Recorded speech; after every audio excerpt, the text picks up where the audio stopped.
Состојбата на Има Костовска, 20-годишното девојче од Скопје кое боледува од Прадер-Вили синдром, се влошува.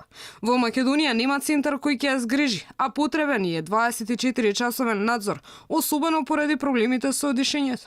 Од Министерството за здравство молк нема одговор кога ќе профункционира центарот во Берово, најавуван со години назад. Има прекини во дишење секоја ноќ, има слип апнеи, веќе 15 кила има ставено одвишок, смееше само 3, пошто 2 пати досега има ослабнувано по 60 килограми, не само еднаш, детето е во критична состојба. Од Министерството за здравство велат дека иако нема центар, имало кој да се грижи за Има. За Има се грижат 4 жени, кои се обучени за тоа. Обезбедена е 24-часовна грижа.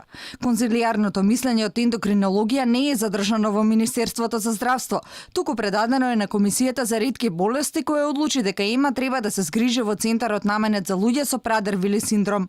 Вели за Алфа шефот на кабинетот на министерот Филипч.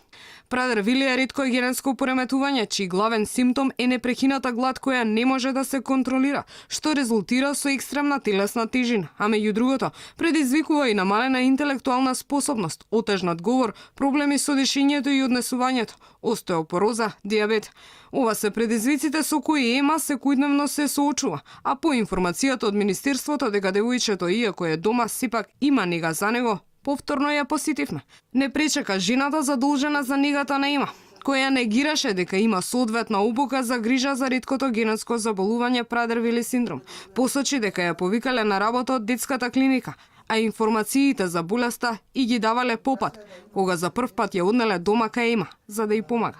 Таа поради страф не сакаше да говори пред камерата на Алфа, но ни го покажа претходниот договор со кој е ангажирана да работи со Има. На договорот подписник е директорката на детската клиника. За има задолжено 2, а не 4 жени кои работат по 7 часа дневно, вели мајката Валентина. Имам 2 жени кои што се по 60 на години, немаат поминато никаква обука нигде, а единствената обука за Прадер-Вили е во Австралија. Жените можат да ја пропешачат Има, единствено што можат да го направат и да ја однесат до негде, низ градов, ако треба. За апаратот за дишење што е Trilogy 100, ни јас не знам да го наштелувам и да го работам дома, камоли жените. Во меѓувреме, дете со 150 килограми тежина, со клиничка слика која упатува на Прадер-Вили синдром, се бори за живот на Карил. Директорката на детската клиника, каде првично било примено детето, вели дека ваквата диагноза не е потврдена. Но за Алфа вели дека дете со огромна телесна тежина од прилеп во моментов се наоѓа на Карил и е во критична состојба на апарати за дишење.